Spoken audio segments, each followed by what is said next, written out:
इस्लाम से न भागो, राहे खुदा यही है। ऐ सोने वालों जागो, शम्सो दुहा यही আউযুবিল্লাহিমিনাশ-শাইতানির-রাজীম। বিসমিল্লাহির-রহমানির-রহিম। আসসালামু আলাইকুম ওয়া রাহমাতুল্লাহি ওয়া বারাকাতুহু। দর্শকবৃন্দ, আজ 15 ফেব্রুয়ারি 2025 রোজ শনিবার সরাসরি রায়দা অনুষ্ঠান নিয়ে জার্মানি স্টুডিও থেকে আপনাদের সামনে উপস্থিত হয়েছি। রীতি অনুযায়ী আমাদের আজকে অনুষ্ঠানও সরাসরি সম্প্রচার করা হচ্ছে। যদি আপনাদের মাথায় আহমদিয়া মুসলিম জামাতের ধর্মবিশ্বাস সম্পর্কে, আহমদিয়া মুসলিম জামাতের শিক্ষামালা সম্পর্কে অথবা ইসলামের শিক্ষামালা সম্পর্কে কোনো প্রশ্ন জাগে, তাহলে টেলিভিশন পর্দায় যে নাম্বারগুলি দেখানো হবে সেই নাম্বারগুলোতে আপনারা যোগাযোগ করে আমাদের সঙ্গে স্টুডিওতে কথা বলতে পারেন, আপনাদের প্রশ্নগুলো পাঠাতে পারেন এবং আমরা ইনশাল্লাহ আপনাদের প্রশ্নের উত্তর দিব। আজকে যে আলেমগণ এই অনুষ্ঠানে আমাদের সঙ্গে আলোচনায় যোগ দিবেন তাদের মধ্যে আছেন মোকাররম মোহতারাম শামসাদ আহমদ কমর সাহেব এবং একইভাবে মোকাররম ইন্তেসার আহমদ সাহেব। আসসালামু আলাইকুম ওয়া রাহমাতুল্লাহি ওয়া বারাকাতুহু। ওয়া আলাইকুম আসসালাম ওয়া রাহমাতুল্লাহি ওয়া বারাকাতুহু। দর্শকবৃন্দ, আহমদিয়া মুসলিম জামাতের ভিত্তি হযরত মির্জা গোলাম আহমদ কাদিয়ানী আলাইহিসসালাতু ওয়াস সালাম রেখেছেন এবং তার দাবি ছিল যে আল্লাহ তাআলা যে প্রতিশ্রুত মহাপুরুষের ভবিষ্যৎবাণী করেছিলেন, আল্লাহ তাআলা যে ব্যক্তির মহানবী সাল্লাল্লাহু আলাইহি ওয়াসাল্লামের পবিত্র মুখ থেকে মুসলমান এবং মোমেনদেরকে যার আগমনের সুসংবাদ দিয়েছিলেন, সেই ব্যক্তিকে আল্লাহ তাআলা তার মাধ্যমে প্রেরণ করেছেন। হযরত মির্জা গোলাম আহমদ কাদিয়ানী আলাইহিসসালাতু ওয়াস সালামের দাবি ছিল যে আল্লাহ তাআলা তাকে মহানবী সাল্লাল্লাহু আলাইহি ওয়াসাল্লামের ভবিষ্যৎবাণী অনুযায়ী এই যুগে ইমাম মাহদি এবং মসিহ মাউদ হিসেবে প্রেরণ করেছেন। আর তিনি আহমদিয়া মুসলিম জামাতের ভিত্তি রাখেন এবং এই জামাতের সমর্থন স্বয়ং খোদা তাআলার অনুমতিতে তিনি ভিত্তি রাখেন এবং আজও খোদা তাআলার সমর্থন জামাত লাভ করছে। আল্লাহ তাআলার কৃপায় এই জামাত ইসলামের সত্যিকার শিক্ষা বিশ্ববাসীর দরবারে উপস্থাপনের বা বিশ্বে ছড়িয়ে দেওয়ার চেষ্টা করছে। হযরত মসিহ মাউদ আলাইহিসসালাতু ওয়াস সালাম যেহেতু খোদা তাআলার নবী, রসুল এবং ইমাম মাহদি ও মসিহ মাউদ, আর আমরা দেখি খোদা তাআলা যখনই নবী রসুল পাঠিয়েছেন তাদের জীবন চরিত্রের প্রতি তাকালে আমরা দেখতে পাই যে বাণী বা বার্তা নিয়ে তারা এসেছেন সে সমস্ত বাণী এবং বার্তাকে মানুষ আপত্তির লক্ষ্যে পরিণত করেছে। একইভাবে হযরত মসিহ মাউদ আলাইহিস সালাম যে শিক্ষা নিয়ে এসেছেন তার সেই বাণী, তার সেই দাবি এবং তার ব্যক্তি সত্তাকে খোদা তাআলা তার যে বাক্যালাপ করেন বা খোদা তাআলা তাকে যে অদৃশ্যের বিভিন্ন সংবাদ দিয়েছেন, এসব ভবিষ্যৎবাণীকে আপত্তির লক্ষ্যস্থলে পরিণত করার চেষ্টা করা হয় এবং আমরা দেখি এই যে চেষ্টা বারবার করা হয় এবং যে আপত্তি করা হয়, আমরা সে সমস্ত আপত্তির খণ্ডন করার চেষ্টা করি। হযরত মসিহ মাউদ ইসলামের দাবি সম্পর্কে, তার ব্যক্তিসত্তা সম্পর্কে হোক, তার রচনা সমগ্র সম্পর্কে হোক, তার ভবিষ্যৎবাণী সম্পর্কে হোক, যে ধরনের আপত্তি করা হোক না কেন, আমরা এই অনুষ্ঠানের মাধ্যমে সে সমস্ত আপত্তির উত্তর দিয়ে থাকি। এর পাশাপাশি আপনাদের যে প্রশ্নই আমাদের কাছে আপনারা উপস্থাপন করেন আমরা তারও উত্তর দিয়ে থাকি। গত প্রোগ্রামে আমরা হযরত মসিহ মাউদ ইসলামের বিভিন্ন ভবিষ্যৎবাণী অর্থাৎ খোদা তাআলা তার সঙ্গে যে বাক্যালাপ করেছেন, আল্লাহ তাআলা তাকে অদৃশ্যের সংবাদ দিয়েছেন, এ সম্পর্কে যে বিভিন্ন মানুষ আপত্তি করার চেষ্টা করে সে বিষয়ে আমরা আলোচনা আরম্ভ করেছিলাম। যেহেতু আমরা একটা প্রশ্ন পেয়েছিলাম আরিফুজ্জামান সাহেবের কাছ থেকে বাংলাদেশ থেকে মোহাম্মদী বেগমের ভবিষ্যৎবাণী সম্পর্কে, যেটি সাধারণভাবে মোহাম্মদী বেগমের ভবিষ্যৎবাণী নামে পরিচিত, এই ভবিষ্যৎবাণীর উত্তর দিয়ে আমরা আরম্ভ করেছিলাম। আজ পুনরায় আমরা সেই ধারা বজায় রাখব এবং এই অনুষ্ঠানে আপনাদের যে প্রশ্ন আসবে আমরা সেই প্রশ্ন নিয়েও আলোচনা করব। এই ধারাবাহিকতা বজায় রেখে আজকের প্রথম যে প্রশ্নটি এটি আমি শামসাদ সাহেবের কাছে রাখতে চাই যে আমরা সেই ভবিষ্যৎবাণী নিয়ে আলোচনা করছিলাম।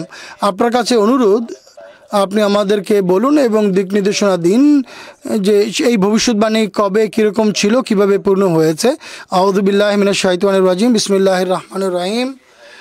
উত্তর হলো আল্লাহ তাআলার একটি সুন্নত বা রীতি আছে, তার নবীদেরও একটি প্রচলিত সুন্নত রীতি আছে, আর বিরুদ্ধবাদী যারা, নবীদের যারা বিরোধী, তাদেরও রীতি আছে। আল্লাহ তাআলা নবীদের প্রেরণ করেন, নবীরা খোদার কাছ থেকে জ্ঞান লাভ করে সংবাদ দান করেন এবং এই সংবাদের মধ্যে যে শর্তগুলো থাকে আল্লাহ তাআলা সেই শর্তাবলী পূর্ণ হলে ভবিষ্যৎবাণী পূর্ণ করেন। কিন্তু নবীদের বিরুদ্ধবাদীরা সর্বদা নবীদের সাথে হাসি ঠাট্টা উপহাস এবং পরিহাস করতে থেকেছে। ভবিষ্যৎবাণী পূর্ণ হলেও পরিহাস করেছে, আর না হলেও উপহাস করেছে। আর না হওয়ার তো প্রশ্নই নেই। আমার না হওয়া বলার অর্থ হচ্ছে তারা যেভাবে পূর্ণ হওয়া দেখতে চায় তাদের চিন্তাভাবনা অনুযায়ী যদি পূর্ণ না হয় তাহলে হাসি ঠাট্টা করে। আমরা দু ধরনের দৃষ্টান্ত আমরা দেখতে পাই পবিত্র কোরআনে। হযরত সালেহ আলাইহিস সালামকে আল্লাহ তাআলা একটি উটনির নিদর্শন দিয়েছিলেন। এটি উটনি, তিনি তার জাতিকে বলেছিলেন যে এই উটকে তোমরা স্পর্শ করবে না, এর ক্ষতি করবে না, নতুবা খোদার শাস্তি তোমাদেরকে ধৃত করবে। তারা কথা মানেনি, তাই খোদার শাস্তি তাদের ধৃত করে। এরপর হযরত ইউনূস আলাইহিস সালামের দৃষ্টান্ত আছে। তিনিও ভবিষ্যৎবাণী করেছিলেন তার জাতির জন্য তোমাদের উপর খোদার শাস্তি আসবে, কিন্তু যেহেতু তার জাতি তওবা এবং ইস্তেগফার করে যে কারণে শাস্তি রহিত হয়ে যায়, টলে যায়। এই দুটি দৃষ্টান্তই আমরা দেখতে পাই পবিত্র কোরআনে। শাস্তি আসেও, আর বিদ্রোহবাদীরা যদি না মানে তাহলে শাস্তি আসে। আর যদি বিদ্রোহবাদীরা কথা মেনে নেয় তওবা ইস্তেগফার করে তাহলে আল্লাহ বলেন এমন পরিস্থিতিতে খোদা তাআলা মানুষকে শাস্তি দেন না। ওয়াহুম ইয়াস্তাগফিরুন, যে যদি জাতি ইস্তেগফার করে তাহলে আল্লাহ শাস্তি দেন না। এখন মহানবী সাল্লাল্লাহু আলাইহি ওয়াসাল্লামের সাথেও এটি হয়েছে। মহানবী সাল্লাল্লাহু আলাইহি ওয়াসাল্লামকে একটি বিয়ের সংবাদ দেওয়া হয়েছিল হযরত জায়নাব রাদিয়াল্লাহু তাআলা আনহাকে, অথচ তার বিয়ে হয়ে গিয়েছিল। হযরত জায়নাব রাদিয়াল্লাহু তাআলা আনহার বিয়ে হয়ে গিয়েছিল, কিন্তু আল্লাহ তাআলা মহানবী সাল্লাল্লাহু আলাইহি ওয়াসাল্লামকে বলেছিলেন যে আল্লাহ তাকে জায়নাবকে স্ত্রী হিসেবে দান করবেন। সেখানে শর্ত ছিল এবং আবশ্যক ছিল। এমন পরিস্থিতিতেই তিনি তার স্ত্রী হতে পারেন যদি হযরত জায়েদ, তার যে সাবেক স্বামী, তিনি যদি তাকে তালাক দেন বা তার স্বামী যদি মারা যান, বিধবা বা তালাকপ্রাপ্ত হলে তাকে বিয়ে করা যেতে পারত। এখানে হযরত মসিহ মাউদ আলাইহিস সালামের সঙ্গে তাই ঘটেছে। যেহেতু সেই মেয়ের বিয়ে হয়ে গিয়েছিল মোহাম্মদী বেগমের, যদি তিনি তালাকপ্রাপ্ত হতেন বা বিধবা হতেন তাহলে বিয়ে করা যেত। এইটি ছিল শর্ত। আর যদি সে তওবা এবং ইস্তেগফার না করতো তাহলে এই পরিস্থিতি দেখা দিত। এই দুটি বিষয়ই ছিল। মহানবী সাল্লাল্লাহু আলাইহি ওয়াসাল্লাম এর সঙ্গে জায়নাবকে বিয়ে করেছেন, তারপরও বিরোধীবাদীরা হাসি ঠাট্টা করেছে। আর মসিহ মাউসেমের যুগে যেহেতু পূর্ণ হয়নি, তার সাথে বিয়ে হয়নি, তখন তারা উপহাস করেছে। আর হাসি ঠাট্টার যে সুযোগ তারা কোনোভাবেই সে যুগে হাতছাড়া করেনি, আজকেও হাতছাড়া করছে না। ভবিষ্যৎবাণী কী ছিল?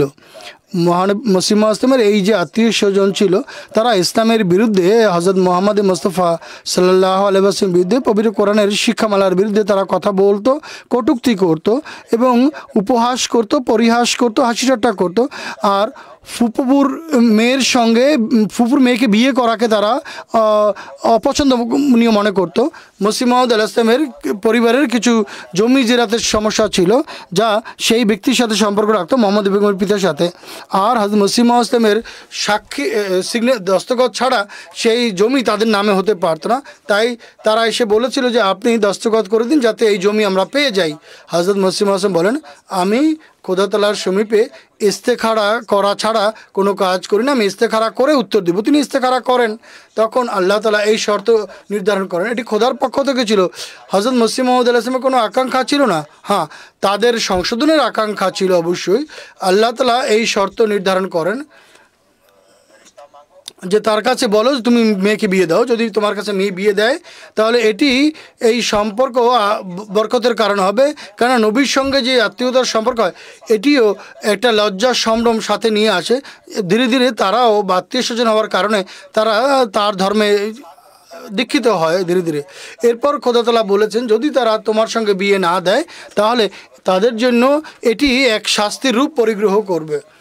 আর এক্ষেত্রে হযরত মসিহ মাউদ আলাইহিস সালাম বলেছিলেন যদি তারা তোমার কাছে মেয়ে বিয়ে না দেয় এবং তার পিতা অন্য কোথাও বিয়ে দেয় তাহলে এই মেয়ের পিতা অর্থাৎ মির্জা আহমদ বেগ এই ভবিষ্যৎবাণীর 3 বছরের মধ্যে মারা যাবে। আর যার কাছে এই মেয়েকে বিয়ে দিবে বা যে তাকে বিয়ে করবে সে 2.5 বছরের মধ্যে মারা যাবে।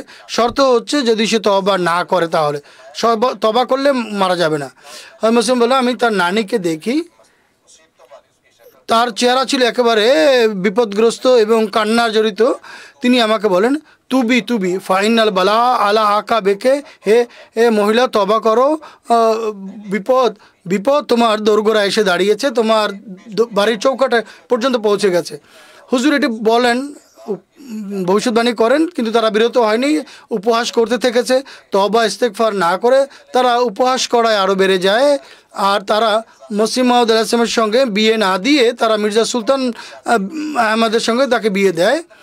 বিয়ের কয়েক মাস পরেই এই মোহাম্মদী বেগমের পিতা ভবিষ্যৎবাণী অনুযায়ী মারা যায়। অর্থাৎ মির্জা আহমদ বেগ মোহাম্মদী বেগমের বিয়ের কয়েক মাস পরেই মারা যায়। ভবিষ্যৎবাণী একটি অংশ ভেবে পূর্ণ হয়। এরপর বলা, ভবিষ্যৎবাণী পূর্ণ হয়নি, এটি বিরোধীবাদীদের পক্ষ থেকে একটি অনর্থক উপহাস, অথচ সবাই দেখেছে এই অংশ পূর্ণ হয়েছে। আর দ্বিতীয় থাকলো মির্জা সুলতান মোহাম্মদ, অর্থাৎ যিনি মোহাম্মদী বেগমের স্বামী, তার সঙ্গে সম্পর্ক রাখত। যতক্ষণ পর্যন্ত এই বিষয়টি ঘটেনি তখন তারা সবাই উপহাস করেছে, হাসি ঠাট্টা করছে। খ্রিস্টান এবং হিন্দুদের সাথে মিলে তারা হাসি ঠাট্টা করতো। আর সেই চিঠিপত্রও প্রকাশ করছিল যা মসিহ মাউদ লিখেছিলেন।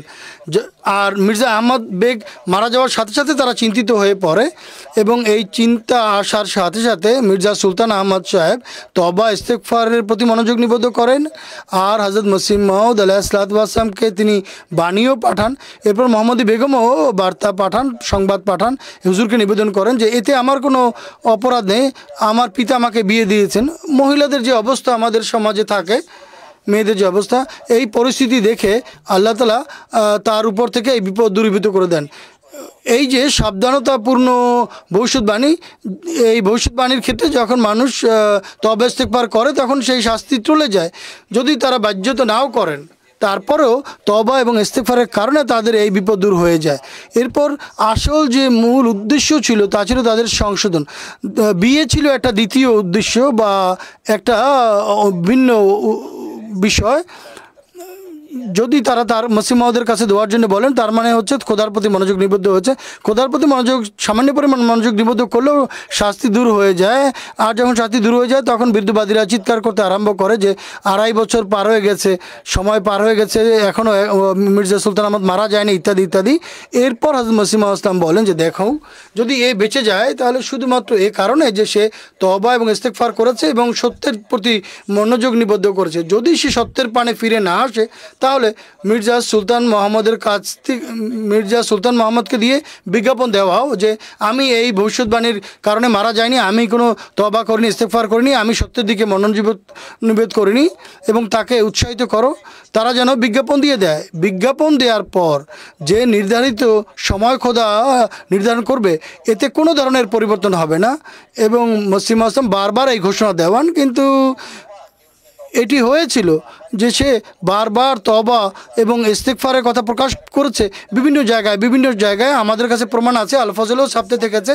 আর সবচেয়ে বড় কথা যে দেখুন, সেই পরিবারের সঙ্গে সম্পর্ক রাখতো যারা, তারা সবাই আহমদী হয়ে গিয়েছিল।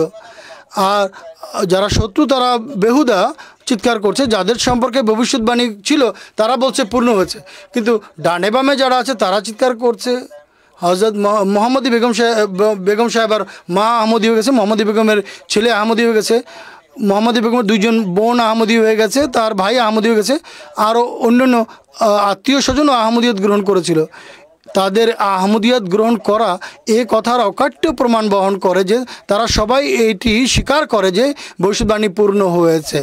আর এই যারা অনর্থক হাসি ঠাট্টার ছলে বলে যে ভবিষ্যৎবাণী পূর্ণ হয়নি, অর্থাৎ নবীদের বিরুদ্ধবাদীদের যে রীতি, সেই রীতি তারা পূর্ণ করছে, এছাড়া আর কিছু নয়। দর্শকবৃন্দ, এখন আপনারা টেলিভিশন পর্দায় হযরত মসিহ মাউদ আলাইহিসসালামের সেই উদ্ধৃতিও দেখানো হচ্ছিল, যাতে হুজুর বলেছিলেন যে যদি তারা মনে করে যে ভবিষ্যৎবাণী পূর্ণ হয়নি তাহলে তাদের এই সম্পর্কে বিজ্ঞাপন দেওয়া উচিত। ইন্তেসার সাহেব এর পরবর্তী যে অংশ বা দিক এখনই শামশাদ সাহেব উল্লেখ করলেন যে তারা তওবা এবং ইস্তেগফারের মাধ্যমে ভবিষ্যৎবাণী বা শাস্তির ভবিষ্যৎবাণী দূরীভূত হয়। শামশাদ সাহেব বলছেন যে এ সম্পর্কে আমরা প্রমাণও পাই। এ সম্পর্কে যদি আপনি কয়েকটি প্রমাণ উপস্থাপন করতেন। বিসমিল্লাহির রহমানির রহিম। দেখুন, এই যে মোহাম্মদী বেগম সংক্রান্ত ভবিষ্যৎবাণী এর একটি অংশ বা একটি দিক যেভাবে বলা হয়েছে তা অত্যন্ত মহিমার সাথে পূর্ণ হয়েছে। এর যে দ্বিতীয় দিক তাও অত্যন্ত মহিমার সাথে পূর্ণ হয়েছে। উদাহরণস্বরূপ সুলতান মোহাম্মদ বেগ, যিনি মোহাম্মদী বেগমের স্বামী ছিলেন, তার সময়কাল ছিল 2.5 বছরের মধ্যে মারা যাবেন এবং এরপর মোহাম্মদী বেগম বিধবা হয়ে মসিহ মাউদ আলাইহিসসালামের সঙ্গে বিবাহ বন্ধনে আবদ্ধ হবেন। যখন মির্জা আহমদী বেগ সাহেব, মোহাম্মদী বেগমের স্বামী পিতা মারা যায়, এটি প্রকৃতিগত বিষয়। যখন দুই ব্যক্তি সম্পর্কে ভবিষ্যদ্বাণী করা হলে তাদের মধ্যে একজন ব্যক্তির সঙ্গে এমনটি হবে, অবশ্যই হবে, তা যদি বাস্তবে ঘটে যায় তাহলে দ্বিতীয় ব্যক্তিও চিন্তিত হয়ে পড়ে। ভবিষ্যদ্বাণীতে আমার সম্পর্কও ছিল। হযরত মসিহ মাউদ বলেন, এর দৃষ্টান্ত এমন যেভাবে একই খাবার খাওয়ার কারণে দুই ব্যক্তির মধ্যে একজন মারা যায় আর দ্বিতীয় ব্যক্তি সে তো বেঁচে থাকতেও মারা যায় যে আমার পালা এসে গেছে। এখানেও একই অবস্থা সুলতান মোহাম্মদ বেগ সাহেবের সঙ্গে হয়েছিল। হযরত মসিহ মাউদ স্পষ্ট চ্যালেঞ্জ দিতে থেকেছেন ইজালা আহম পুস্তকে, যেমনটি হুজুর বলেছেন। হুজুর বলেন, এই সিদ্ধান্ত করা তো সহজ। আহমদ বেগের জামাতা মির্জা সুলতান মোহাম্মদকে বলো সে আমাকে মিথ্যাবাদী বলে প্রত্যাখ্যান করে বিজ্ঞাপন দিক এবং বলুক যে আমি এই পুরো ভবিষ্যদ্বাণীর সময়কালে ভয় পাইনি। যদি সে আমাকে মিথ্যা বলে প্রত্যাখ্যান করে বিজ্ঞাপন দেয়, এরপর খোদাতলা যদি সময় নির্ধারণ করে দেয়, তারপরও যদি সেই সময়ের চেয়ে বেশি বাঁচে তাহলে আমি মিথ্যাবাদী। ভবিষ্যদ্বাণী প্রদানকারী চ্যালেঞ্জ দিচ্ছে, যদি তোমার দৃষ্টিতে ভবিষ্যদ্বাণী পূর্ণ না হয়ে থাকে তাহলে এমনটি করে দেখাও, আমাকে মিথ্যা বলে প্রত্যাখ্যান করে দেখাও। হুজুর বলেন, শুধু বিজ্ঞাপন পর্যন্তই সীমিত ছিল না, বরং লোকেরা গিয়ে লক্ষ লক্ষ রুপি লালচ দিয়েছিল, তাকে লোভ দেখিয়েছিল যে আপনি দস্তখত করে আমাকে বিজ্ঞাপন দিন যে আমি ভবিষ্যদ্বাণীতে ভয় পাইনি, আমরা মির্জা সাহেব বিরুদ্ধে নালিশ করব। কিন্তু তার একটি চিঠিতে আল ফজলেও সেটি ছাপা হয়েছে। তাশিজুল আজানেও 1913 সনের সংখ্যায় ছাপানো হয়েছে যে তিনি বলেন যে আমি মির্জা সাহেবকে নেক, বুজুর্গ, ইসলামের সেবক, শরীফুন নফস এবং খোদা প্রেমী পূর্বেও মনে করতাম, এখনও মনে করি। অর্থাৎ এটি সেই ব্যক্তির অবস্থা। আর দর্শকবৃন্দর সামনে এই চিঠিটি এখন টেলিভিশন পর্দায় দেখানো হচ্ছে। এই চিঠি লিখেছিল যে আমি মির্জা সাহেব সম্পর্কে আমি বিশ্বাস এটি রাখি। এখন চিন্তা করে দেখুন, বর্তমান যুগে এক ব্যক্তি তার সম্পর্কে, তার স্ত্রীর সম্পর্কে এই ভবিষ্যদ্বাণী করা হয়েছে যে এই ব্যক্তি মারা যাবে এবং তার স্ত্রী বিধবা হয়ে আমার সঙ্গে বিবাহ বন্ধনে আবদ্ধ হবে। এত বড় সৌভাগ্য এতটা অনুগত করেছে যে আমি মির্জা সাহেব সম্পর্কে এই ধরনের বিশ্বাস পোষণ করি। একইভাবে 9 জুন 1913 সনে আল ফজলে জামাতের যিনি মোবাল্লেগ ছিলেন একজন, তিনি মির্জা সুলতান মোহাম্মদ বেগ সাহেবের একটি সাক্ষাৎকারও ছেপেছিলেন এবং এই সাক্ষাৎকারে তিনি বিভিন্ন প্রশ্ন করেছিলেন যে এই ভবিষ্যদ্বাণী কীভাবে পূর্ণ হয়েছিল, কীভাবে হয়েছিল। তখন তিনি বলেছেন যে এই ভবিষ্যদ্বাণী আমার জন্য কোনো ধরনের সন্দেহ বা সংশয়ের কারণে হয়নি।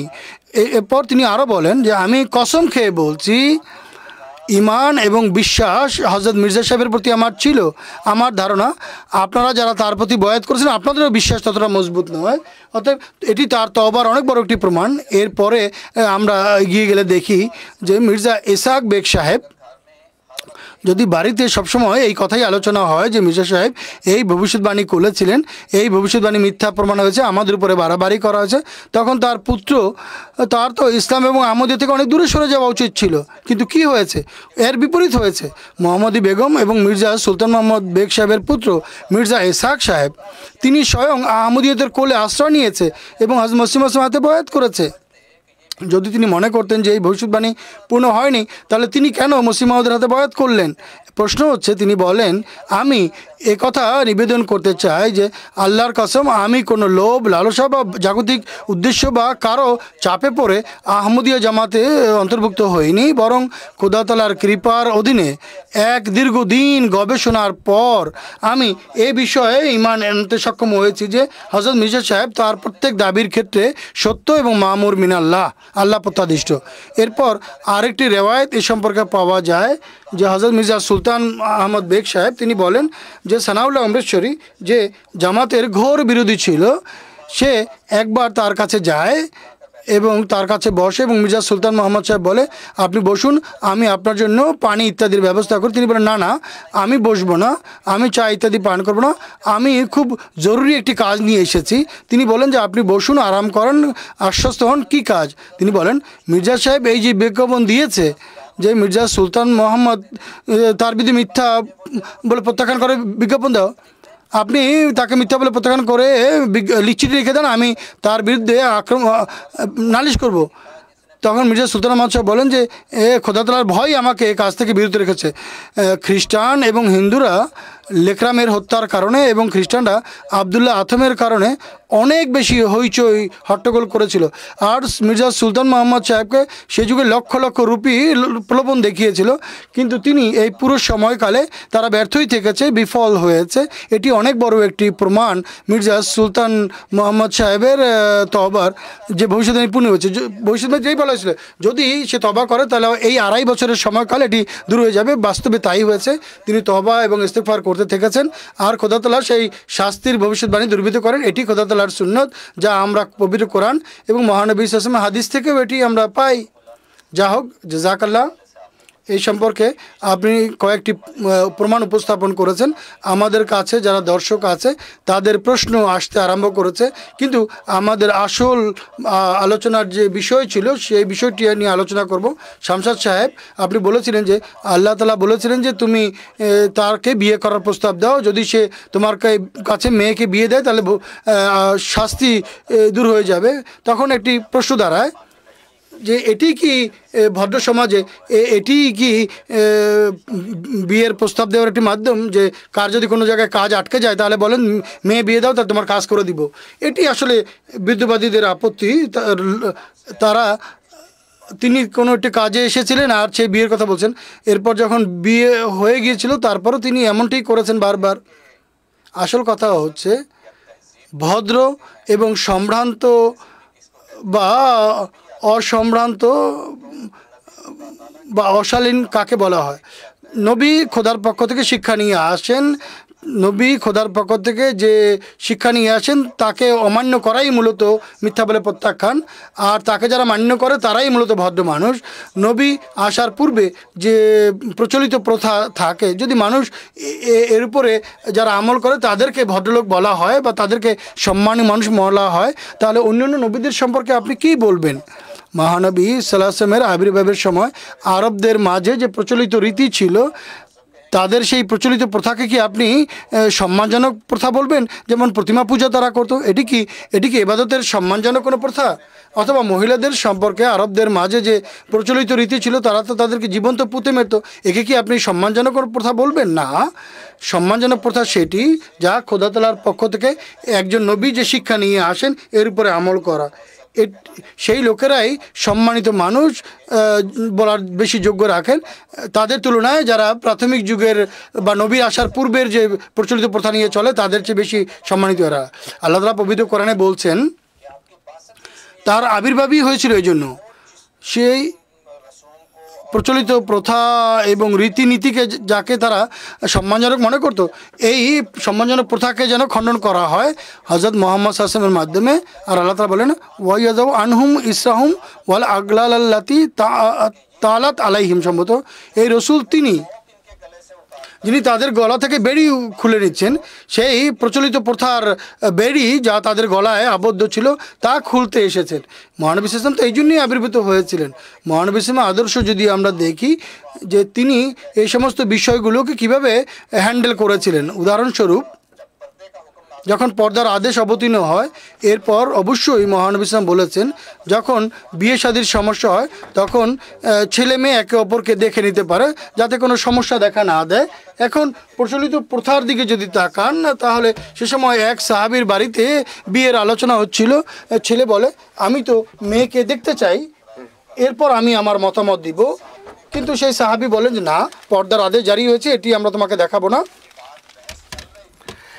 এটি নিয়ে বিতর্ক চলছিল। মেয়ে যে পর্দার অন্তরাল থেকে কথাগুলো শুনছিল, পিতার কথা শুনে সে চেহারার পর্দা অপসারণ করে সামনে চলে আসে এবং বলে মহানবী যেখানে কথার নির্দেশ দিয়েছেন যে বিয়ের বিষয়ে ছেলে মেয়ের পরস্পরের দেখার অনুমতি আছে, সেখানে আমার পিতাকে বাধা দেওয়ার, এটি যদি বাহ্যিক প্রথা যদি আমরা দেখি তাহলে বাহ্যিক শিক্ষার এটি পরিপন্থী, কিন্তু মুহাম্মদ ইসলামের শিক্ষার সাথে এটি একান্ত সামঞ্জস্যপূর্ণ। তাই এটিকে অসভ্যতা বা অভদ্রতা বলা যেতে পারে না। এছাড়া মহানবীর জীবনের ঘটনা দেখুন। আমরা যদি ইতিহাস দেখি তাহলে সেটি নিয়ে যদি এখানে আপত্তি করেন, সেখানেও মানুষ এই ধরনের বিষয়াদিক নিয়ে মহানবীর বিরুদ্ধে আপত্তি করবে। তবে ইতিহাস পড়ুন, হযরত যায়েনব রাদিয়াল্লাহু তাআলা আনহার বিষয়টি দেখুন।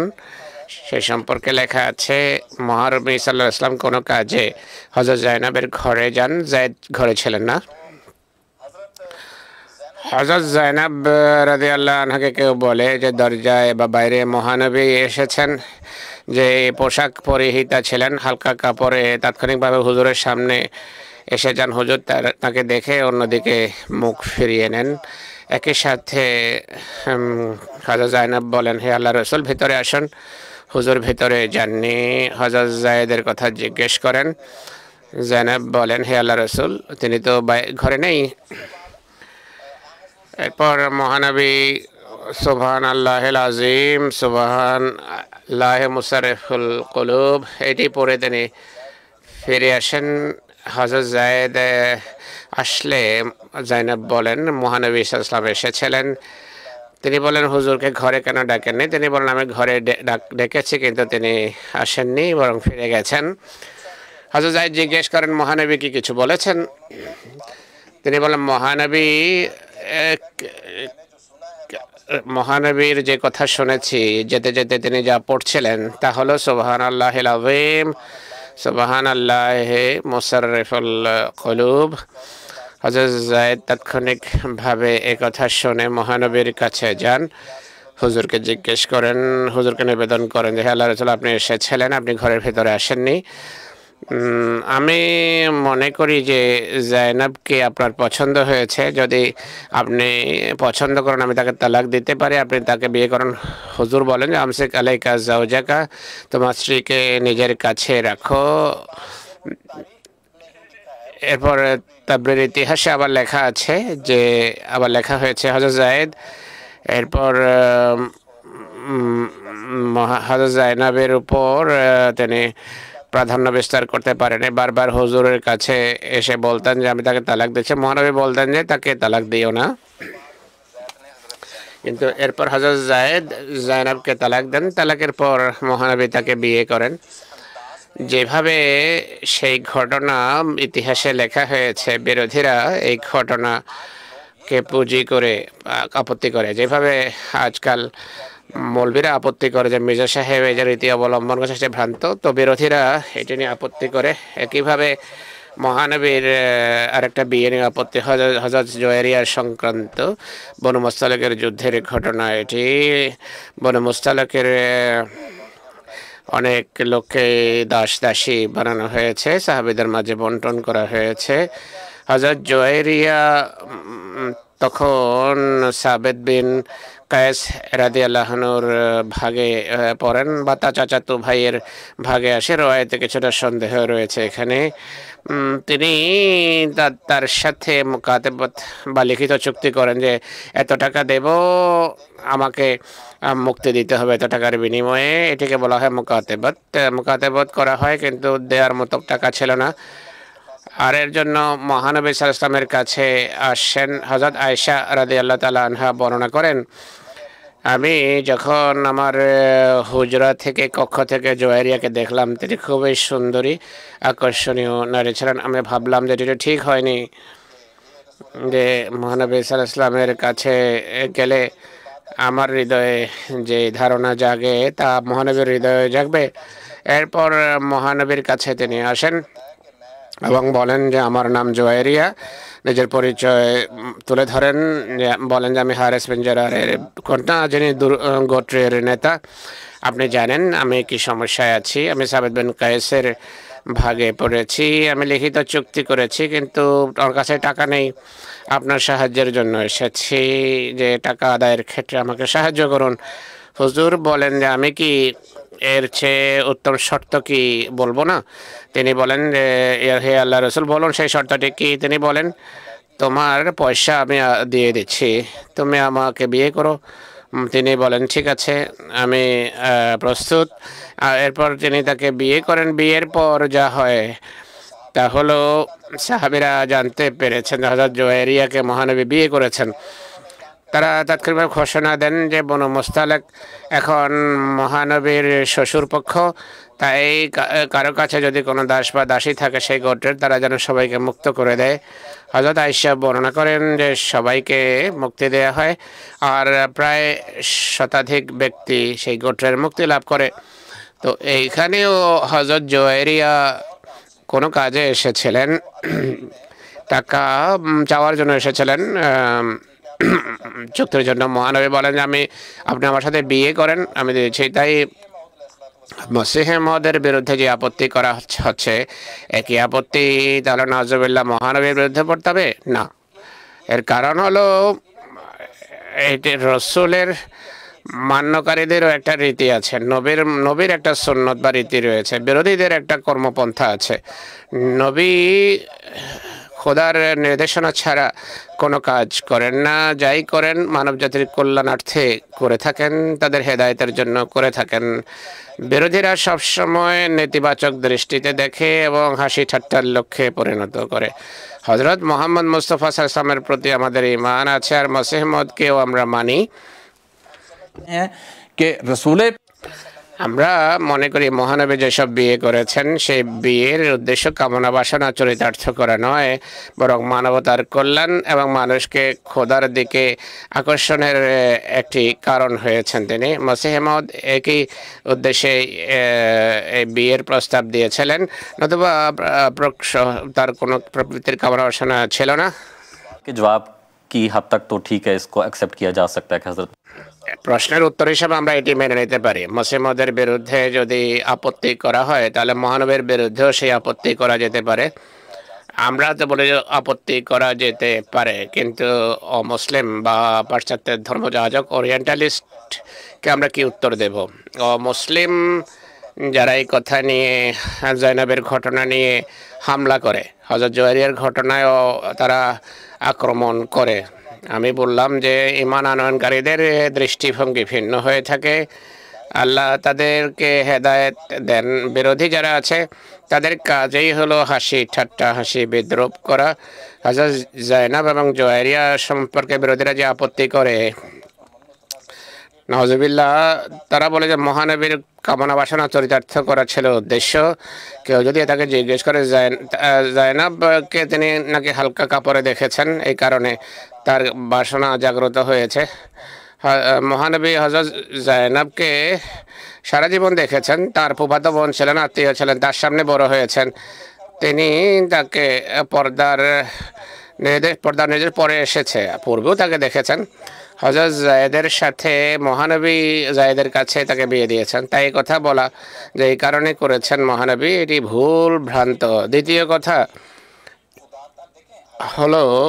কথা হলো হযরত মুহাম্মদ সাল্লাল্লাহু আলাইহি ওয়াসাল্লাম ছিলেন উত্তম আদর্শ মডেল। কোরআনে যত শিক্ষা অবতীর্ণ হয়েছে সব শিক্ষা তিনি বাস্তবায়ন করেছেন, আল্লাহ তাকে আদর্শ বানিয়েছেন, অর্থাৎ কোরআনের শিক্ষার উপর প্রথমে তিনি আমল করেছেন। সেই নির্দেশগুলো কি?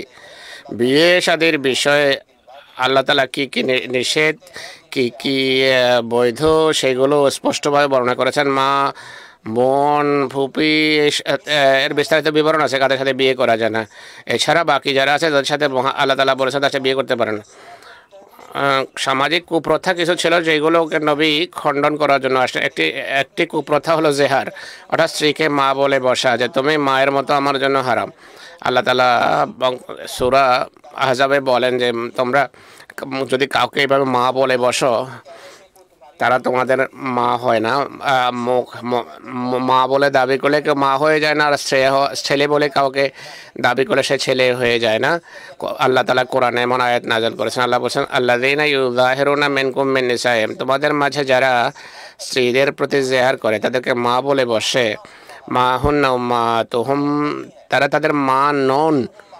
ইন উম্মাহাতুহুম ইল্লাল্লাহি ওয়ালাদনুহুম, মা শুধু তারা, মা কেবল তারা হয়ে থাকেন যারা জন্ম দিয়ে থাকেন। তো একদিকে বলছেন মুখে কিছু বললেই কেউ মা হয়ে যাবে না, মা তিনি যিনি জন্ম দিয়েছেন। অপরদিকে কাউকে পুত্র বলে বসলে সে পুত্র হয় না। যাকে একবার ঘরে লালন পালন করেছ, এর ফলে সে ছেলে হয়ে গেছে, তার স্ত্রীর সাথে বিয়ে করা যাবে না। এটি ভ্রান্ত পন্থা, আল্লাহ এটিকে খণ্ডন করতে চান আর আল্লাহ তাআলা মহানবীকে এক্ষেত্রে আদর্শ বানাতে চেয়েছেন। আর কোরআন শরীফে আল্লাহ তাআলা বলেন, মা জাআলা আদিয়াকুম আবনাকুম, তোমাদের যে পালক সন্তান তারা তোমাদের প্রকৃত পুত্র নন, আল্লাহ তাদেরকে পুত্র বানাননি, তোমরা বানিয়েছো। যালিকা কওলুকুম বিআফওয়াহিহিম, এটি কেবল তোমাদের দাবি, মুখের কথা। তোমরা যদি কাউকে পুত্র বলে বসো, খোদার চোখে তারা পুত্র হয়ে যায় না। আল্লাহর পবিত্র চোখে পুত্র তারা যারা তোমাদের ঔরসজাত, তোমার বংশোদ্ভূত। আল্লাহ ইয়াকুলুল হক, আল্লাহ সত্য বর্ণনা করেন। আর বিয়ের উদ্দেশ্য স্বয়ং আল্লাহ তাআলা যা বর্ণনা করেছেন তা হলো লিকাই লা ইয়াকুনা আলাল মুমিনিনা হারাজুন ফি আজওয়াজি আদিয়াইকুম, তোমার সাথে এই বিয়ে আমরা এই জন্য দিলাম যেন মোমেনদের ক্ষেত্রে বালক পুত্রদের বিষয়ে যেন কোনো প্রকার সমস্যা না থাকে, কোনো সন্দেহ যেন না থাকে।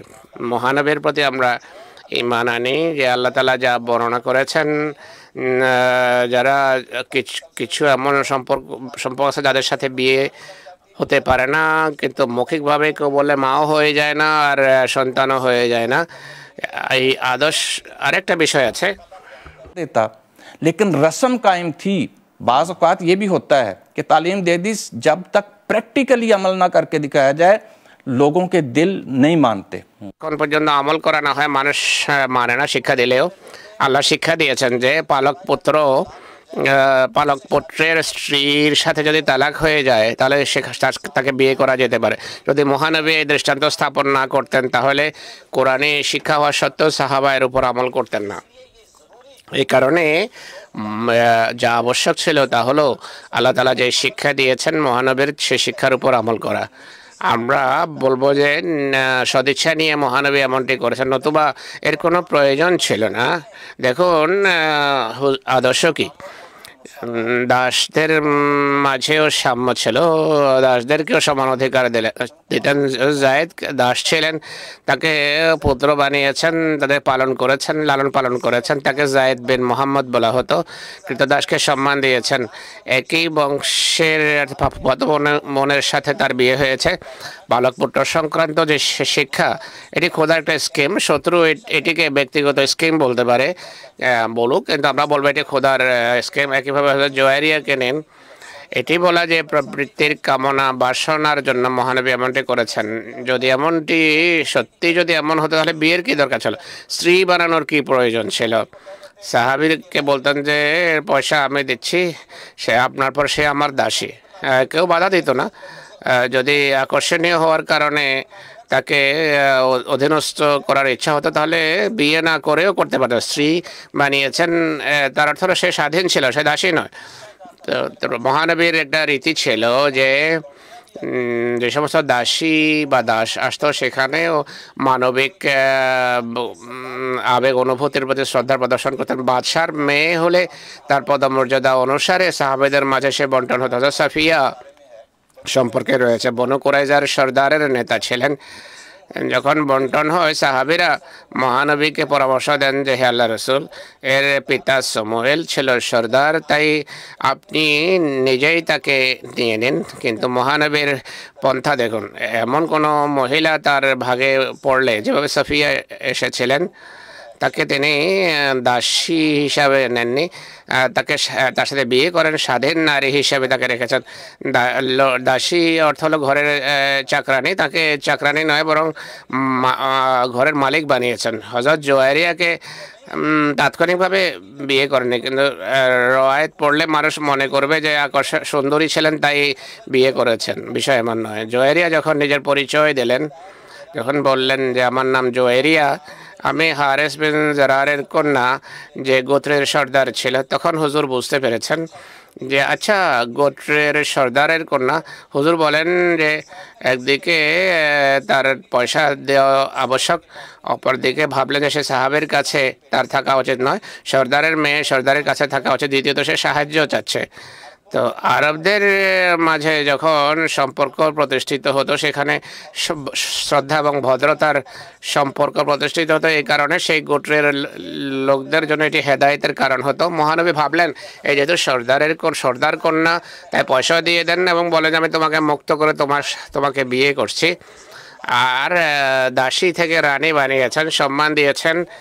আর হযরত আয়েশা যিনি বলেন যে আমার ভালো লাগেনি যে সে সুন্দরী ছিল, তিনি বলেন জোয়ারিয়া থেকে স্বজাতির জন্য বেশি বরকতের কারণ অন্য কোনো নারীকে দেখেনি, কারণ তার কারণে তার জাতি মুক্তি পেয়েছে। তাই আমার কথার অর্থ হলো বিরোধীরা তো আপত্তি করবেই, কিন্তু আল্লাহ তাআলা বিরোধীদের কারণে যে কাজ করার ছিল সেই কাজে বাধাগ্রস্ত হতে পারে না।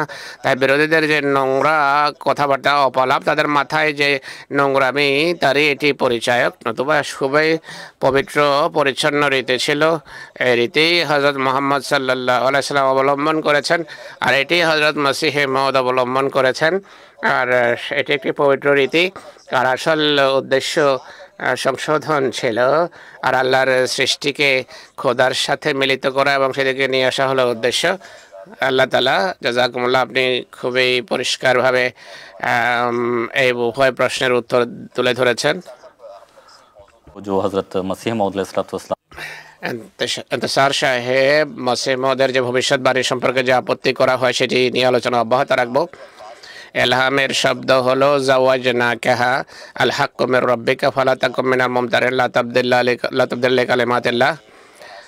আল্লাহ তাআলা দৃঢ় প্রমাণ হিসেবে বলছেন যে সেখানেই তোমার বিয়ে হবে। জাওয়াজনাকাহা, তোমার সাথে আমরা তার বিয়ে দিয়েছি। এলহামের শব্দ জাওয়াজনাকাহা।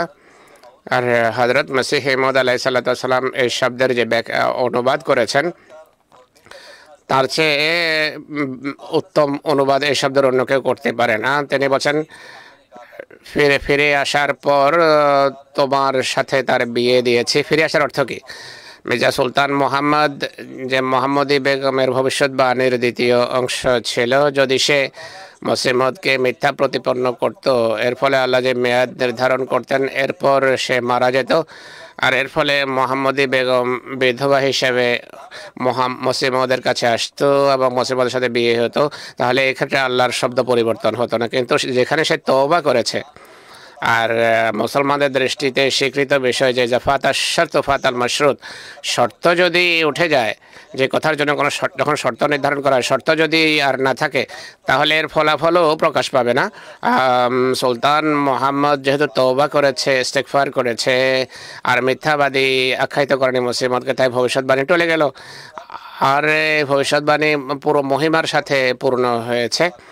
এখন যে প্রশ্নের উত্তর দেওয়া হয়েছে মহানবী সম্পর্কে, তো দেখুন কোরআন শরীফে হযরত যায়েনব বিনতে জাহশের সাথে মহানবীর বিয়ের কথা আছে, সেখানেও হুবহু এই শব্দই ব্যবহার হয়েছে। সূরা আহজাবে শব্দ হলো জাওয়াজনাকাহা, তো তার সাথে আমরা তোমার বিয়ে দিয়েছি। উভয় স্থানে যে কমন কথা তা হলো হযরত মসিহ মউদের যে আত্মীয় ছিল তারা ছিল নামে মাত্র মুসলমান, তারা সবাই হিন্দু বিশ্বাস এবং প্রথার অনুসারী ছিল। হিন্দুদের ধর্ম হলো আত্মীয় স্বজনে বা নিজেদের গোত্রে বিয়ে তারা করে না। চাচা খালা মামাদের কন্যাদের সাথে বিয়ে করাকে তারা বোনের সাথে বিয়ে করা মনে করত, বোনকে বিয়ে করা বলে মনে করত, আর এটি নিয়ে মহানবীর উপর তারা ভয়াবহ আপত্তি করত। আল্লাহ তাআলা যেভাবে তারা আপত্তি করত তাদেরকে উত্তর দেওয়ার জন্য একই রাস্তা অবলম্বন করেছেন, যে আমাদের নবীর সাথে যদি নবীকে বিয়ে করো তাহলে বরকত পাবে। দ্বিতীয়ত মসিহ মউদ যে শব্দ ব্যবহার করেছেন তাবির জগতের নিকাহ শব্দের অর্থ হলো অনেক বড় পদমর্যাদা লাভ করা। মোহাম্মদী বেগম সংক্রান্ত ভবিষ্যৎবাণী 1886 সনের 20 ফেব্রুয়ারি ভবিষ্যৎবাণী, আর 15 জুলাই 1888 সনের বিজ্ঞাপনে মসিহ ইসলাম এটি প্রকাশ করেছেন। এই সময়ের ভিতর হুজুরের নিজের দাবি ছিল, তা ছিল ইসলামের সেবক এবং মুজাদ্দিদ হওয়ার দাবি তিনি রাখতেন। যারা বলতো যে আপনি বয়াত নেন, হুজুর বলতেন যে লাস্তু বিমামুর, আমি এখনো প্রত্যাদিষ্ট হইনি। তো এই ভবিষ্যৎবাণী করার পরে আল্লাহ তাআলা তাকে এই পদমর্যাদা দিয়েছেন, অর্থাৎ তিনি মসিহ মউদ হওয়ার দাবি করেছেন, ইমাম মাহদী হওয়ার দাবি করেছেন, এভাবে আল্লাহ তাআলা তাকে ক্রমাগত উন্নতি দিয়েছেন। আর তৃতীয় কথা, একটি হাদিসে মহানবীর রয়েছে আল্লাহ মহানবী বলেন যে মরিয়ম বিনতে ইমরান অর্থাৎ হযরত ঈসার মায়ের সাথে আর মুসার বোনের সাথে উম্মে কুলসুম আর ফেরাউনের স্ত্রী আসিয়ার সাথে আল্লাহ আমাকে আমার বিয়ে দিয়েছেন। যেসব বিরোধী মসিহ মউদ সম্পর্কে অপলাপ করে, নোংরা কথা বলে, আপত্তি করে, এখানে তারা কি উত্তর দেবে? এখানেও আমরা এই উত্তরেই দেব যে যদি কেউ স্বপ্নে দেখে এটি, তাহলে এর অর্থ হলো বড় পদমর্যাদা লাভ করা। মহানবীর জীবনে আমরা দেখি এই তিন জাতির ভিতর থেকে খ্রিস্টান, ইহুদি এবং অন্য যাদের কথা বলা হয়েছে তাদের মধ্য থেকে অনেকেই ইসলাম গ্রহণ করেছে। হযরত মসিহ মউদের জীবদ্দশা এখানে এমনটি হয়েছে। হুজুর জাওয়াজ না কার অর্থ হলো মোহাম্মদী বেগমের যে আত্মীয় ছিল, নিকট আত্মীয়, তারা আহমদী হয়ে গেছে। মোহাম্মদী বেগমের মা তিনি ইসলাম আহমদিয়ত গ্রহণ করেন, ওসিয়ত করেছেন। মোহাম্মদী বেগমের খালা যাকে তাই বলা হয় তিনিও আহমদিয়তে প্রবেশ করেন, বয়াত করেন। মোহাম্মদী বেগমের নিজের পুত্র, তার দুই বোন, তারা সবাই ইসলাম আহমদিয়ত গ্রহণ করার এইভাবে ভবিষ্যৎবাণী পূর্ণ হয়েছে। তৃতীয় বা শেষ কথা হলো বিয়ের একটা উদ্দেশ্য থাকে। বিয়ের উদ্দেশ্য যা হয় তা হলো আল্লাহ তাআলা মানুষকে সন্তান দেন, বংশধারা অব্যাহত রাখার জন্য বিয়ে হয়। মহানবীর বিরোধীরা তো এই আপত্তি করত যে হুজুরের কোনো পুত্র সন্তান ছিল না, হুজুরের আধ্যাত্মিক সন্তান অগণিত। পুরো উম্মতে মুসলিমা মহানবীর আধ্যাত্মিক সন্তান নিঃসন্দেহে। এই অর্থেও যদি দেখা হয় তাহলে মোহাম্মদী বেগমের পুত্র মির্জা ইসহাক বেগ তিনি হযরত মসিহ মউদের হাতে যে বয়াত করেছেন তো তার আধ্যাত্মিক সন্তান হয়ে গেল। তো এই অর্থেও মোহাম্মদী বেগমের সাথে বিয়ের ভবিষ্যৎবাণী পূর্ণ হয়েছে। আর শেষ কথা, মসিহ মউদের বিরুদ্ধে বিরোধীরা যে আপত্তি করে যে নাউজুবিল্লাহ কোনো কামনা বাসনা চরিতার্থ করার জন্য এই ভবিষ্যৎবাণী করেছেন, বিষয় এমন নয়। স্বয়ং আল্লাহ তাআলা তাকে ভবিষ্যৎবাণী জানিয়েছেন ইয়ামুতু আহমদ বেগ মরবে, কিন্তু তারপর সমালোচক বিরোধীরা আপত্তি করতে থাকবে। আজকে যত ভয়াবহ আপত্তি করে বিরোধীরা তত ওটা মহিমার সাথে মসিহ মউদের ভবিষ্যৎবাণী পূর্ণ হচ্ছে। অর্থাৎ যাদের বিরুদ্ধে ভবিষ্যৎবাণী ছিল তারা তো আহমদী হয়ে গেল। অর্থাৎ ভবিষ্যৎবাণী আরও অনেক এলহাম আছে যা এই ভবিষ্যৎবাণীর সাথে সম্পৃক্ত, সেগুলো পূর্ণ মহিমার সাথে পূর্ণতা লাভ করছে এবং পূর্ণ হচ্ছে। জাযাকুমুল্লাহ। শামসাদ সাহেব, দর্শকদের প্রশ্নের কথা পূর্বে বলেছি, প্রশ্ন আসছে। রাজা ইরফান সাহেবের প্রশ্ন, তিনি বলছেন যে উম্মতে নবী কে কারা? ইমাম মাহদী এবং উম্মতে নবী একই ব্যক্তি কি হতে পারেন?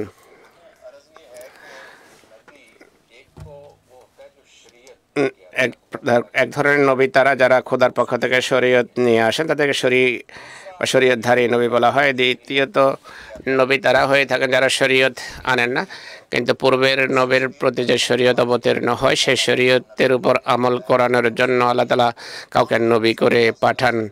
কিন্তু মহানবীর পূর্বে যে নবী কোন শরীয়তের উপর আমল করানোর জন্য পাঠানো হতো বা প্রেরিত হতেন তার পূর্বের নবীর অনুসারী হওয়া আবশ্যক ছিল না, সেই নবীর অনুসারী হওয়া আবশ্যক ছিল না, পূর্বের কথা এটি। তৃতীয় যে ধরন, অনুসৃত নবীর অনুসারীকে সেই নবীর কল্যাণ ধারা আল্লাহ তাআলা কল্যাণমণ্ডিত করেন এবং তাকে আল্লাহ তাআলা নবুয়তের পদমর্যাদা দান করেন। এটি তৃতীয় ধরনের নবী। আগমনকারী মসিহ তার সম্পর্কে ভবিষ্যৎবাণী রয়েছে যে তিনি নবী হবেন। মুসলিমের হাদিসে আগমনকারী ব্যক্তিকে 4 বার নবীউল্লাহ বলা হয়েছে। উম্মতি নবী সংক্রান্ত ধারণাকে নিন। একটি কথা স্পষ্ট করে, আমাদের ও আহমদী বন্ধুরা মৌলবীদের কথায় প্রভাবিত আপত্তি করে যে উম্মতি নবীর পরিভাষা মির্জা সাহেব আবিষ্কার করেছে, পূর্বে এর কোনো ধারণা ছিল না। আসলে এই কথাটি সঠিক নয়। খাসাইসুল কুবরায় হযরত আল্লামা জালালউদ্দিন সাইয়্যিতী রাদিয়াল্লাহু আনহু বলেন, তিনি একটি রওয়ায়াত বর্ণনা করেছেন যে হযরত মূসাকে যখন হযরত মুহাম্মদ সাল্লাল্লাহু আলাইহি ওয়াসাল্লাম সম্পর্কে জানানো হয় আল্লাহর পক্ষ থেকে, তখন মূসা আল্লাহর কাছে দোয়া করেন, এজালি নবিয়াতিল কালুম্মা, আমাকে এই উম্মতের নবী বানিয়ে দাও। আল্লাহ তাআলা বলেন, নবিয়ুহা মিনহা, উম্মতের নবী উম্মতের ভেতর থেকে হবে। তখন মূসা দোয়া করেন, হে আল্লাহ, তাহলে আমাকে এই নবীর উম্মতে বানিয়ে দাও। আল্লাহ তাআলা বলেন যে না, তুমি পূর্বে এসেছো, সেই উম্মত পরে আসবে। তবে হ্যাঁ, পরকালে দারুল জালালে তোমাদের সমবেত করব, জান্নাতে যখন সব নবী আসবে সেখানে তার সাথে আমি একত্রিত করব। এর রায় থেকে প্রমাণিত হয় যে মূসা আলাইহিস সালাতু ওয়াস সালাম যখন মহানবী সম্পর্কে সংবাদ পান, তিনি সেই নবীর উম্মতি হওয়ার দোয়া করেন। কেউ কেউ বলে যে এর রায়টি দুর্বল, জাইফ, আমি এটি নিয়ে কোনো আলোচনা করব না দুর্বল কিনা। আসল কথা হলো এই পরিভাষা আছে, অর্থাৎ উম্মতি নবী হওয়ার ধারণা পূর্বেও ছিল, মসিহ মউদ এসে এটি আবিষ্কার করেননি। আরেকটি কথা হলো আহমদী বন্ধু যারা আছে তারা আমাদের তাদের সাথে আমাদের বিশ্বাস অনেক ক্ষেত্রে এক, কিন্তু মসিহ মউদের বিরোধিতার কারণে তারা কিছু কথা বলে, যে কিছু বিষয়ে তারা চরম ভাবাপন্ন হয়ে ওঠে। উদাহরণস্বরূপ আমরাও মানি যে ঈসা আলাইহিস সালামের শুভাগমন ঘটবে, ও আহমদী বন্ধুরাও বিশ্বাস রাখে যে ঈসা আসবেন। আমরা বিশ্বাস করি তিনি এসে গেছেন। আমাদের মাঝে সমমূল্যবোধ আছে অনেক বিষয়ে। তারা বলে যে তিনি আসবেন, তাকে নবিউল্লাহ বলা হয়েছে, তিনি পূর্বেও নবী ছিলেন, আসলেও নবী হবেন, এই বিশ্বাসও তারা রাখে। তারা এই কথাও স্বীকার করে যে উম্মতে মুহাম্মদী অর্থাৎ মুসলমানদের মাঝে যখন তার শুভাগমন হবে, নিজস্ব কোনো শরীয়ত নিয়ে আসবেন না। কোন শরীয়তের অনুসারী হবেন? রাসূলুল্লাহর শরীয়ত তিনি অনুসরণ করবেন। তো তিনি যখন আসবেন আর এসে মহানবী শরীয়ত অনুসরণ করবেন, তা সেক্ষেত্রে এর অর্থ হলো তিনি মহানবীর উম্মতি আখ্যায়িত হবেন। তাই উম্মতি হওয়ার অর্থ হলো উম্মতি নবী। আমাদের এবং তাদের মাঝে পার্থক্য শুধু এতটুকু যে আমরা বলি সেই মসিহ ইবনে মারইয়াম যার আসার কথা ছিল, তিনি সেই ঈসা নন যিনি বনী ইসরায়েলের প্রতি প্রেরিত হয়েছিলেন। কেননা কোরআন থেকে তার মৃত্যু প্রমাণিত। যদি জীবিত থাকেন তাহলে তিনি আসবেন, যদি তিনি মারা গিয়ে থাকেন তাহলে তিনি আসবেন না, তার নামে অন্য কেউ আসবেন। সাদৃশ্যের কারণে তাকে ঈসা নাম দেওয়া হয়েছে, মসিহ ইবনে মারইয়াম নাম দেওয়া হয়েছে। তাই কোরআন থেকে যেখানে প্রমাণিত যে পূর্বের ঈসা আসবেন না, যার আগমন ঘটবে তিনি এই উম্মতের ভেতর থেকে হবেন, আর যিনি আসবেন তাকে মহানবী মুসলিমের হাদিসে নবিউল্লাহ বলেছেন, 4 বার আল্লাহর নবী বলে সম্বোধন করেছেন, আর এই উম্মতের ভেতর থেকে হবেন। তাই তিনি উম্মতি নবী হবেন। তিনি সেই উম্মতি নবী হলেন যে নবী হওয়ার বাসনা ঈসা ব্যক্ত করেছিলেন, পূর্বের নবীরা ব্যক্ত করেছেন। তাই এই কথা বলা যে মির্জা সাহেব এই পরিভাষা গড়েছেন এটি সঠিক নয়। হযরত মুহাম্মদ রাসূলুল্লাহ যেহেতু খাতামান নবিয়্যিন, তাই এখন এমন কোনো নবী আসতে পারে না যে নতুন শরীয়ত নিয়ে আসবে, এমন কোনো নবী আসতে পারে না যে তাকে না মানলে নবী হবে, না মানলে নবী হতে পারে। পূর্বে হতো, কিন্তু মহানবীর আসার পর এমনটি হওয়া সম্ভব নয়। পূর্বের শরীয়তের পূর্বের নবী যারা আসছেন তারা পূর্বের শরীয়ত অনুসরণ করা তাদের জন্য আবশ্যক ছিল নবী হওয়ার জন্য, কিন্তু মহানবী যেহেতু খাতামান নবীদের মোহর এখন, তাই যিনি এখন মসিহ হয়ে আসবেন নবী হবেন, কিন্তু রাসূলুল্লাহর উম্মতের ভেতর থেকে হবেন। মোহর শব্দের এটাই অর্থ। দ্বিতীয় কথা, মসিহ যখন আসবেন, মসিহ এবং মাহদী একই ব্যক্তি হওয়ার যে কথা আছে স্মরণ রাখতে হবে যে মাহদী শব্দের অর্থ কি এটি বুঝতে হবে। হেদায়েত দাতাকে বলা হয় হাদি, যে হেদায়েত পায় তাকে বলা হয় মাহদি। যিনি কারো কাছ থেকে হেদায়েত পান সে একটি জাগতিক হেদায়েত হলো, যে সরাসরি খোদা থেকে হেদায়েত পায় তাকে মাহদি বলা হয়। যে আল্লাহর পক্ষ থেকে হেদায়েত পেয়ে অন্যদেরকে হেদায়েত দেয় সে খোদার পক্ষ থেকে মাহদি হয়ে থাকে, আর মানুষের জন্য হাদি।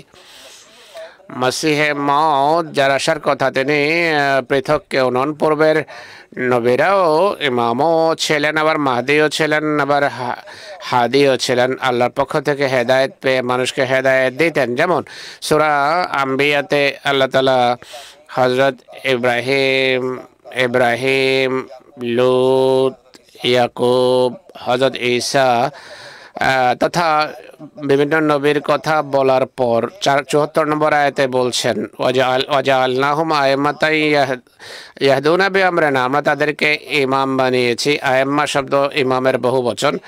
এসব রসুলকে আমরা ইমাম বানিয়েছি। ইয়াহদুনা বিআমরিনা, তারা আমাদের নির্দেশে হেদায়েত দিত, আল্লাহর নির্দেশে হেদায়েত দিতেন। এর অর্থ হলো তারা কোত্থেকে হেদায়েত পেতেন? হেদায়েত পেতেন আল্লাহ থেকে হেদায়েত পাওয়ার নিরিখে আল্লাহর পক্ষ থেকে তারা মাহদিও ছিল, আবার ইমামও ছিল। আল্লাহ থেকে হেদায়েত পেতেন তাই মাহদি ছিলেন, মানুষকে হেদায়েত দিতেন তাই তারা হাদি। প্রথমে খোদার পক্ষ থেকে হেদায়েত পেয়ে মাহদি হতেন, এরপর মানুষকে তারা হেদায়েত দিতেন, এই দিক থেকে তারা হাদি। তো আয়াত বলছে যে সব নবী ইমামও ছিলেন, আবার হাদিও ছিলেন, আবার মাহদিও ছিলেন। ইমামও ছিলেন, আবার মাহদিও ছিলেন। সেই যুগে যে মসির আসার কথা, সেই যুগে যে ইমাম মাহদি সংক্রান্ত সংবাদ আছে, মহানবী ইবনে মাজা শরীফের হাদিসে, কিতাবুল ফিতনের হাদিসে বলছেন লাল মাহদি ইল্লা ঈসা, সেই যুগে ঈসা ছাড়া কোনো মাহদি হবে না। প্রথম মহানবী বিভিন্ন আধ্যাত্মিক ব্যাধির কথা বলেছেন যে এই রোগ ব্যাধি দেখা দেবে, পৃথিবীর অধপতন হবে, ইত্যাদি ইত্যাদি। আবার বলেন লাল মাহদি ইল্লা ঈসা, সেই যুগে হজরত ঈসা, অর্থাৎ সেই যুগে যে ঈসার আসার কথা তিনি ছাড়া কোনো মাহদি হবে না। আরেকটি হাদিসে আছে, মহানবী মুসনদ আহমদ বিন হাম্বলের হাদিসে বলেন যে ইউশাকু মান আশা মিনকুম আইয়ালকা ঈসা ইবনে মারইয়াম, তোমাদের মাঝে যারাই জীবিত থাকবে বা যারা জীবিত থাকবে ঈসা ইবনে মারইয়ামের সাথে মিলিত হবে। কিভাবে? ইমাম মাহদিয়ান হাকামান আদালান ইয়াকসুরুস সালিব ওয়াতুল খিনজির ওয়া তুদাউল জিজিয়া, ইমাম মাহদি অর্থাৎ ঈসা ইবনে মারইয়ামের সাথে মিলিত হবে, আর তিনি ইমাম মাহদি হবেন, হাকাম হবেন, বিচারক হবেন, ক্রুশ ভাঙবেন, শুকর বধ করবেন, আর জিজিয়াকে রহিত করবেন। তো এখানেও আগমনকারী মসিহ সম্পর্কে বলেন যে তিনি ইমাম মাহদি হিসেবে আসবেন, স্পষ্ট করে দিয়েছেন। কোরআন থেকে প্রমাণিত যিনি নবী হন তিনি ইমামও হন, আবার মাহদিও হন। আর মহানবী বলেন শেষ যুগে যে মসির আসার কথা, তিনি মাহদি হবেন, তিনি সেই যুগের মাহদি, আর তিনি ছাড়া অন্য কোনো মাহদি হবেন না। তাই আগমনকারী মসিহ নবী হবেন, মাহদি হবেন, ইমামও হবেন। আর মোহাম্মদ রসুল্লাহর যতদিন উম্মতি হবেন না তিনি কিছুই হবেন না। এই কারণেই আমরা বলি উম্মতে যার ইমাম মাহদি এবং মসিহ হয়ে আসার কথা ছিল তিনি আল্লাহর পক্ষ থেকে নবীও। আর আমাদের ভাই যারা অপেক্ষা করছে যে ঈসা আকাশে চলে গেছে সেখান থেকে আসবেন, তাদের জন্য উত্তর হলো তিনি আসবেন না, তিনি মারা গেছেন, তিনি আসবেন না। আগমনকারী মসিহ অর্থ হলো এই উম্মতের এক ব্যক্তিকে আল্লাহর মসিহ বানানোর কথা ছিল, নবীও বানিয়েছেন, মসিহও বানিয়েছেন, কিন্তু মুহাম্মদ ইসলামের উম্মত এর ভেতর থেকে হবেন তিনি শরীয়ত রহিত করার জন্য নয়, বরং শরীয়তকে পূর্ণ করার জন্য, শরীয়তের তাবলীগ এবং প্রচারের জন্য তিনি এসেছেন। জাযাকুমুল্লাহ। দর্শক, জামাতে আহমদিয়ার যখন থেকে গোড়াপত্তন করেছেন হযরত মসিহ মাউদ আল্লাহর নির্দেশে, তখন থেকে খোদা তাআলা যেসব শিক্ষা অবতীর্ণ করেছেন, কোরআনী শিক্ষা যা রয়েছে, মহানবীর যেসব শিক্ষা রয়েছে, সেই সব শিক্ষার প্রচার এবং তাবলীগের জন্যই জামাতে আহমদিয়া কাজ করে চলেছে। এই যে অনুষ্ঠান উদাহরণস্বরূপ, এই অনুষ্ঠানের মৌলিক উদ্দেশ্যই হলো সেই বার্তা যা মহানবী এ পৃথিবীতে নিয়ে এসেছেন, যে শিক্ষা সহ আল্লাহ তাআলা তাকে পৃথিবীতে পাঠিয়েছেন, সেই বার্তা সারা পৃথিবীতে প্রচার করা হলো উদ্দেশ্য। আর তাবলীগ হলো উদ্দেশ্য যেন পুরো মানব জাতি আল্লাহর দিকে আকৃষ্ট হয়, আল্লাহ রসুলকে মানে। আল্লাহ তাআলার পক্ষ থেকে যে ইমাম মাহদি প্রেরিত হয়েছেন যে মসিহ মাউদ, তাকে যেন তারা মানতে পারে, গ্রহণ করতে পারে ভবিষ্যতেও ইনশাআল্লাহ। এই ধরনের অনুষ্ঠান বা জামাতে আমাদের অন্য অন্য যে কাজ আছে সেগুলো নিয়ে আলোচনা করব। আপনারা দেখবেন এই জামাত পৃথিবীতে ইসলামের শিক্ষা প্রচার করছে, এই কাজ ইনশাআল্লাহ অব্যাহত থাকবে। আল্লাহ তাআলা যতটা তৌফিক দেন আমাদেরকে। আজকের যে অনুষ্ঠান এখানে সমাপ্ত হচ্ছে, ইনশাআল্লাহ আগামী সপ্তাহে একই বিষয় নিয়ে আবার উপস্থিত হব। আমাদেরকে অনুমতি দেন। আসসালামু আলাইকুম ওয়া রাহমাতুল্লাহি ওয়া বারাকাতুহু।